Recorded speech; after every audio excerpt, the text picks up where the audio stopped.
This is Nightly Business Report with Tyler Matheson and Susie Garrett. Brought to you by TheStreet.com, interactive financial multimedia tools for an ever-changing financial world. Our dividend stock advisor guides and helps generate income during a period of low interest rates. Real Money helps you think through ideas for investing and trading stocks. Action Alerts Plus is a charitable trust portfolio that provides trade-by-trade strategies. Online, mobile, social media.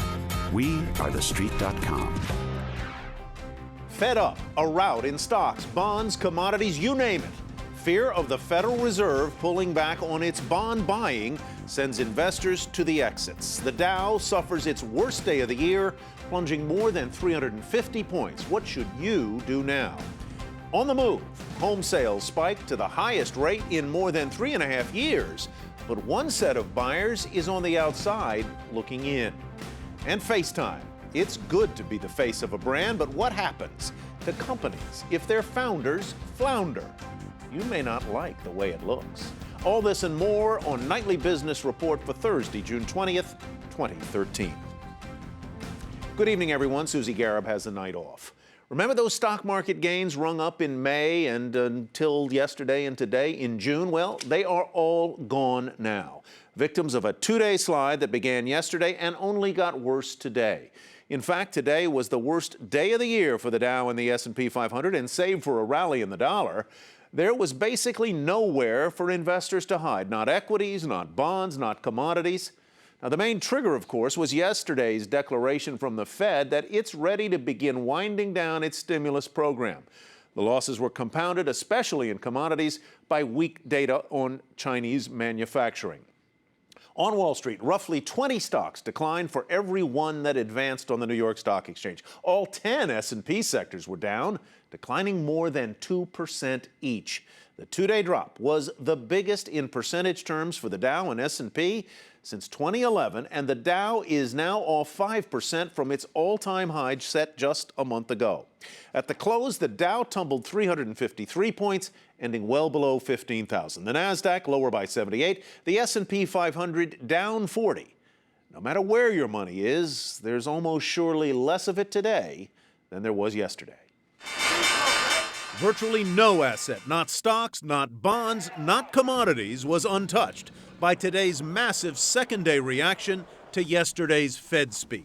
Words that arguably signal good news in the long run. The committee believes the downside risks to the outlook for the economy and the labor market have diminished since the fall. Instead, investors pulled the ripcord as Chairman Bernanke put firm dates on the long-feared tapering of market-boosting bond purchases. The committee currently anticipates that it would be appropriate to moderate the monthly pace of purchases later this year. And like Joe Frazier way back in '73, down went stocks, down went bonds, down went oil and gold and silver.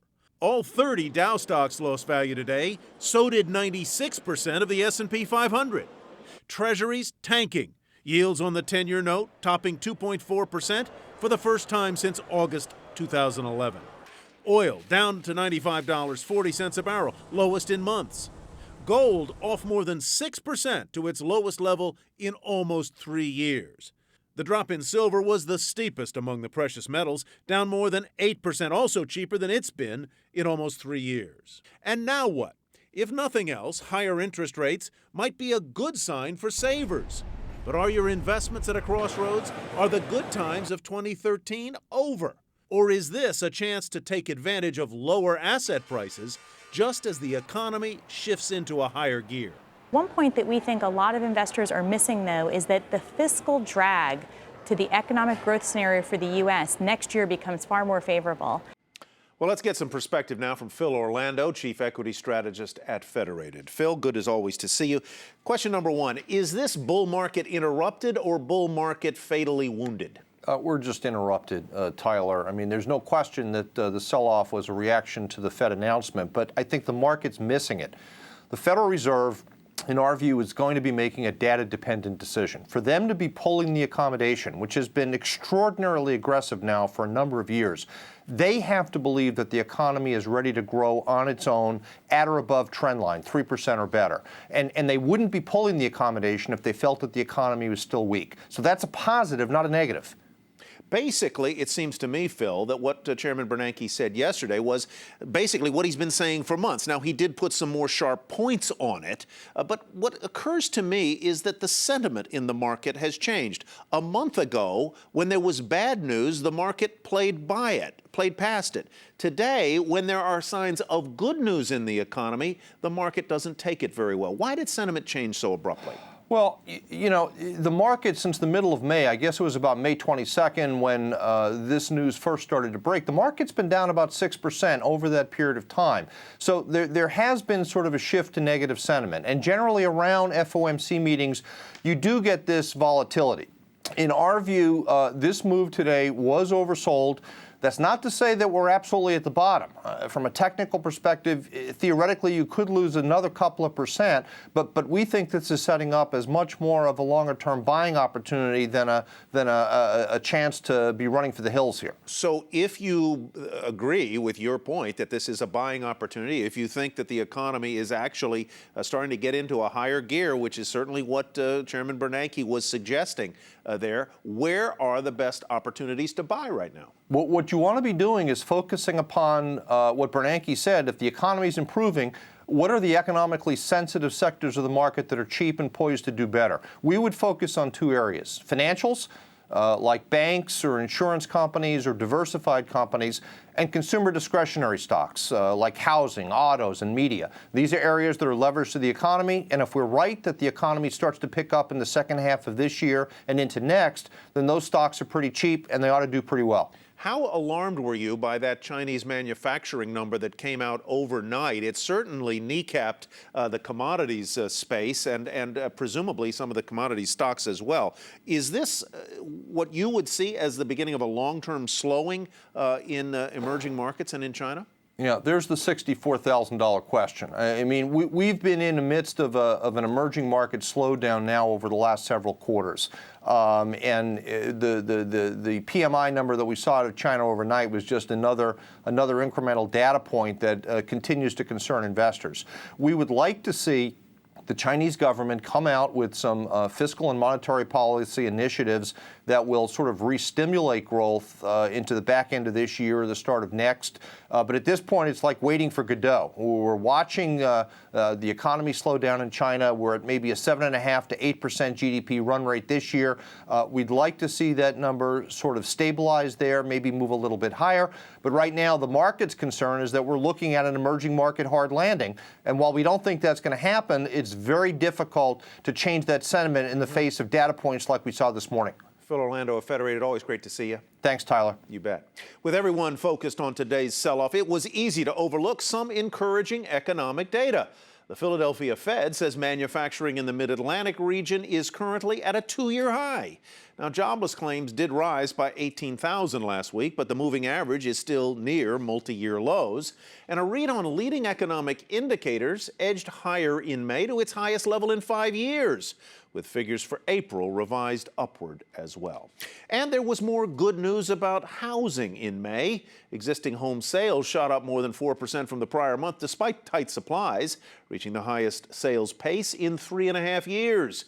Meantime, prices on those homes rose 15% from a year ago to a median of $208,000.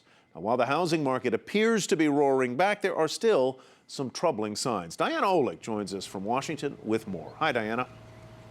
Hey, Tyler, and as you said, look, home sales are up, but so too are prices and mortgage rates. Cash is now king, and unfortunately, first-time home buyers are paying the price. Newlyweds John and Aubrey Holman are looking to buy their first home. They had planned to buy later in the year, but rising mortgage rates have them rushing in now.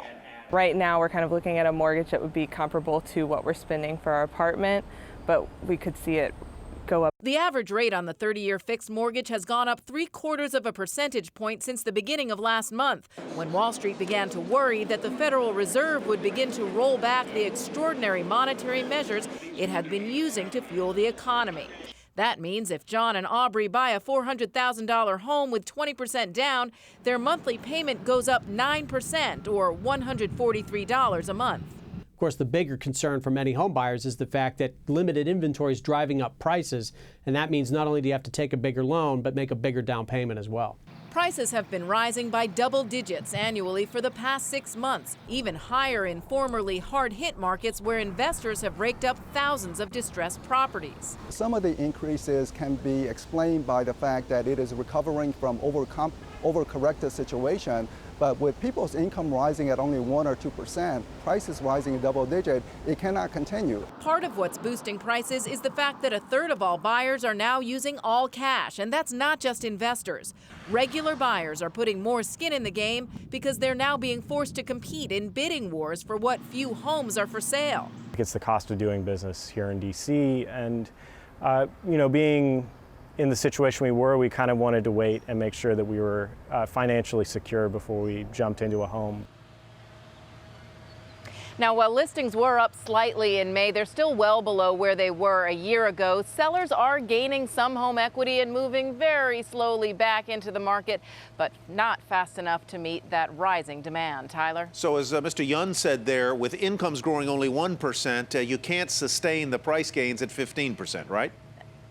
No, he used the word unsustainable many times today when they released the report. He said prices up 15%, or even, when you look at the distressed properties and you take that out of it, they're still just rising far too fast for homeowners to be able to move up in the market. Diana Olick in Washington for us tonight. Thanks very much. And another engine of the economy, small business. A little later, we're going to take a look at the challenges facing small business with the head of the SBA, as well as with Twitter co-founder Jack Dorsey. Well, in Congress today, the House unexpectedly defeated a 5-year, $500 billion farm bill that would have cut $2 billion a year from the federal food stamp program. It would have also let states institute new work requirements for recipients. The problem? Many conservatives say the food stamp cuts didn't go deep enough, while some liberals say they removed too many needy Americans from the program. A different story over in the Senate. Lawmakers there are close to agreeing on a compromise measure over border security, with a final draft of a comprehensive immigration bill a little closer at hand. The new plan would double the size of the federal border patrol and add another 700 miles of fencing and pay for more high-tech protections along the Mexican border. It would tack on another $30 billion to the overall cost of the immigration bill. And more trouble in the Motor City after tens of millions of dollars in city pension funds are gone. The state-appointed manager for Detroit has ordered an investigation into waste, fraud, abuse, and corruption in the city's pension funds and all other municipal employee benefit programs. A study found that Detroit's general retirement system funds could be underfunded by as much as 40%, and the police and fire retirement system by more than 20%. Well, a big switch today from the NASDAQ to the NYSE, and that leads our market focus tonight. Oracle announced the switch and reported profits up 10%. Oracle doubling its dividend, and it is going to start a $12 billion share buyback plan. But revenues missed expectations. Oracle now guiding total growth gains of 3 to 6% in the current quarter. Now, shares had been down more than 2.5% at the close, and they dropped further on the sales shortfall. Oracle is up, though, 7% over the past year. Dow component Caterpillar reports global sales down 7% over the past 3 months because of falling demand for mining equipment, and North American sales down 16%. Cat off more than 4.5% over the past year, and it was down more than 1% today in the soggy market. It closed at $83.20. Kroger has been on the march this year, up more than 26%, and it reported profits today up more than 9% on nifty sales growth. Kroger sees its long-term growth rate between 8 and 11%. But Kroger shares got caught in the market downdraft, dropping more than 6%, more than the market did. It closed at $32.98. One bright spot today, some of the regional bank holding companies, they held on to gains despite the sell-off. Zions Bank Corporation, Huntington Bank shares, and M&T Bank among the better performers. Zions led this group with a gain of almost 2%. Huntington and M&T also positive on the day. And it was a rough day, mostly. And as expected, Facebook introduced video on its Instagram app. Users are going to be able to record 15-second video clips, putting Facebook in direct competition that is, with Twitter's Vine app, as more and more people stream video to each other. Facebook had gained ahead of the news and then lost ground in the big sell-off, dropping more than 1.5% for the day. Coming up, the co-founder of Twitter tells us how small businesses can get an edge. And yesterday, Men's Wearhouse axed its founder and the face of the franchise for more than 50 years. How have other companies fared when their creators got canned? But first, a look at some of the biggest losers today on Wall Street.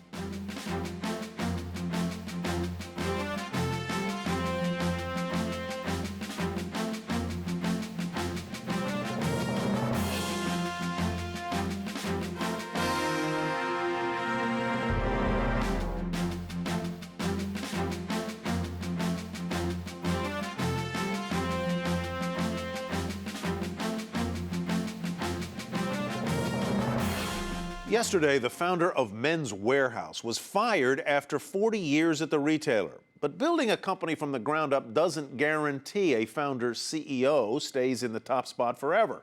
Mary Thompson takes a look at the dramatic downfalls and surprising staying power of some other founder CEOs.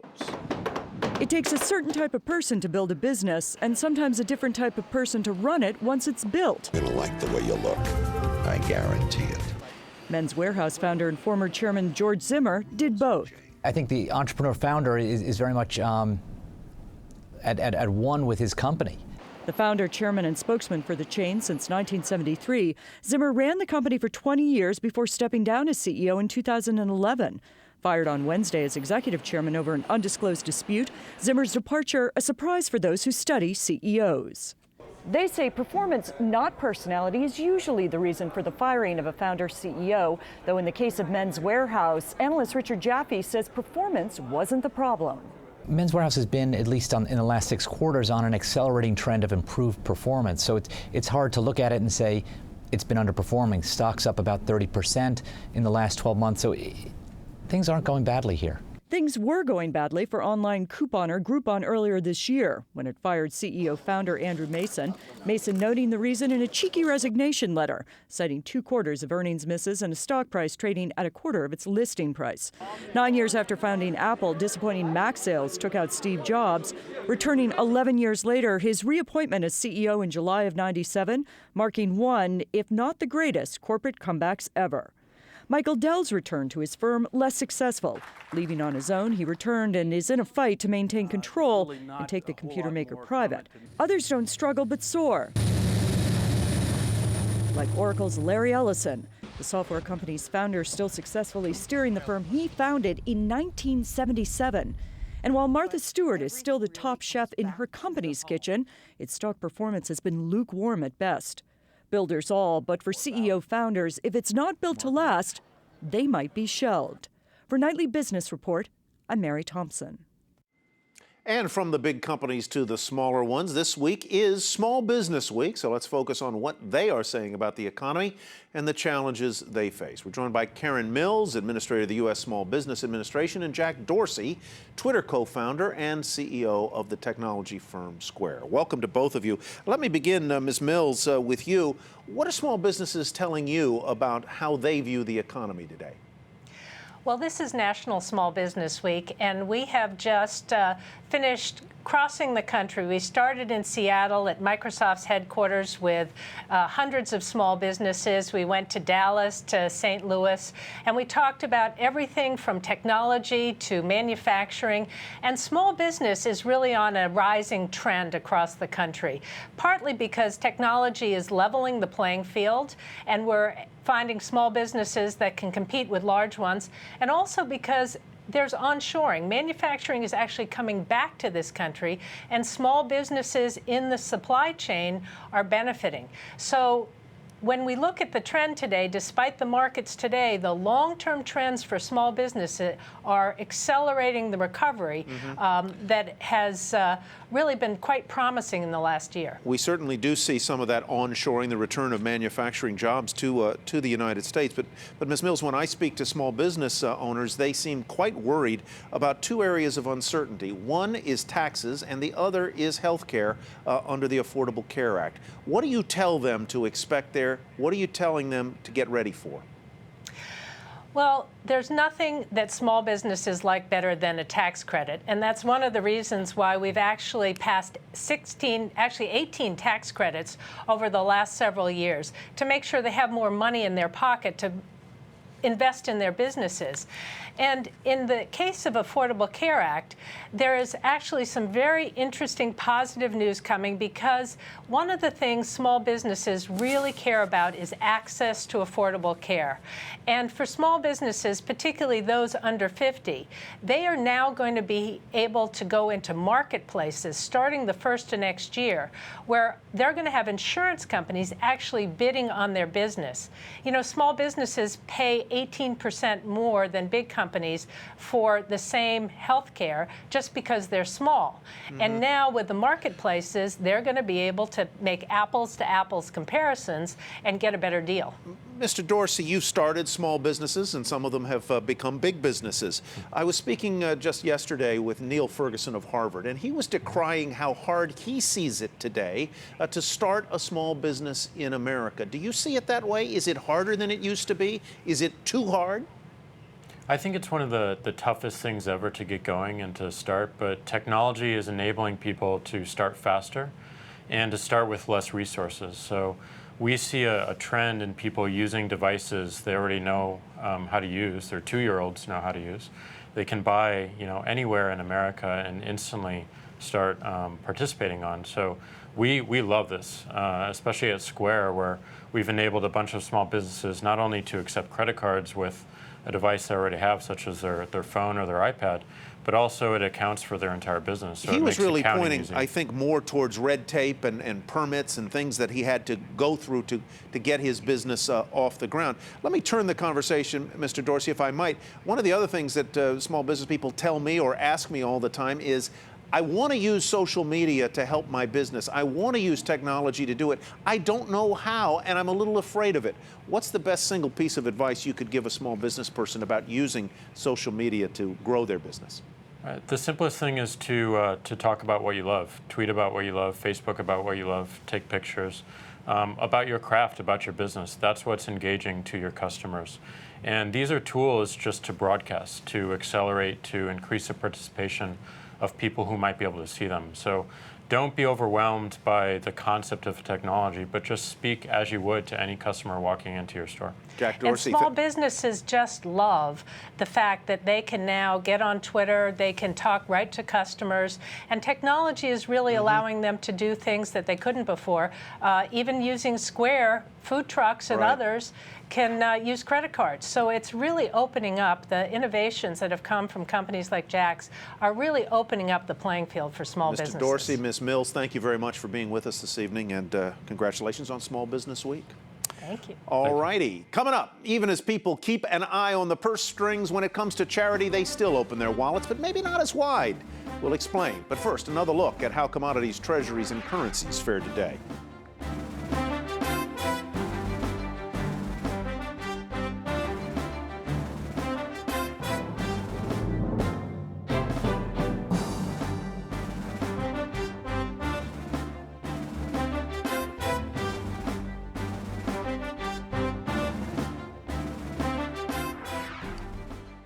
A federal appeals court has ruled the trustee for the banks involving the Madoff case cannot sue those banks to recover some of that money. There was fears also from that story moving to charities, despite the concerns that higher taxes and sluggish economic growth would take a big bite out of charitable giving this year. It turns out that American generosity is growing. Robert Frank has more. Americans dug deeper into their pockets for charity last year, despite looming tax increases and volatile markets. Charitable giving hit an all-time record of $316 billion in 2012, up 3.5% from 2011.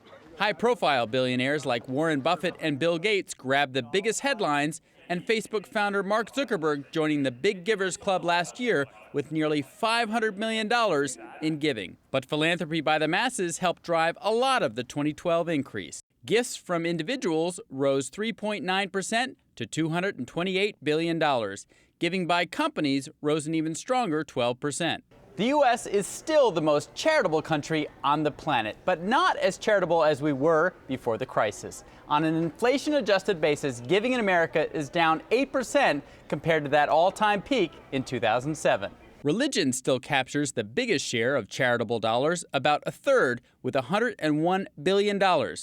Education ranks second with $41 billion. Education was also among the fastest growing sectors, but the strongest growth was in the arts and cultural groups, with gifts up 8%. That follows 3 years of weakness in the arts sector. The environment and animals were also popular causes. Human services and health organizations were less favored, and international giving was basically flat, perhaps due to the lower number of international disasters in 2012.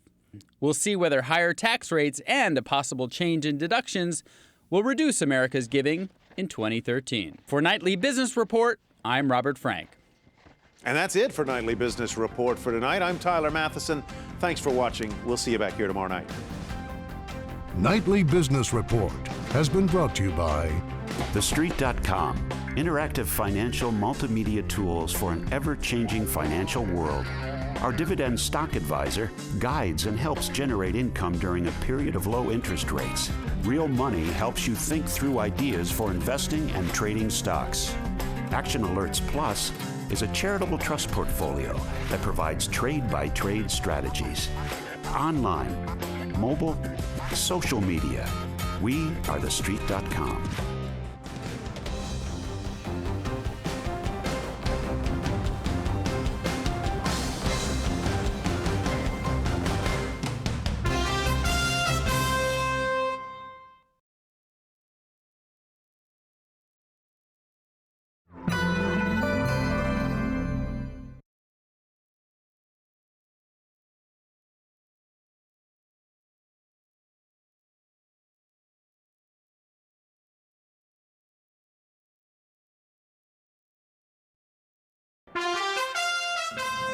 I'm Tyler Matheson with a Nightly Business Report news brief. A massive sell-off in the markets today after the Federal Reserve said it could wind down its bond-buying stimulus plans by next year. Stocks, bonds, commodities, basically everything sold off on fears about rising interest rates. The Dow plunged 353 points, ending well below 15,000 and wiping out 2 months of gains in just the past 2 sessions. The Nasdaq lower by 78 today and the S&P 500 down 40. With the dollar in rally mode, U.S. Treasury yields rallied to 52-week highs. Existing home sales shot up more than 4% in May, hitting a 3.5-year high.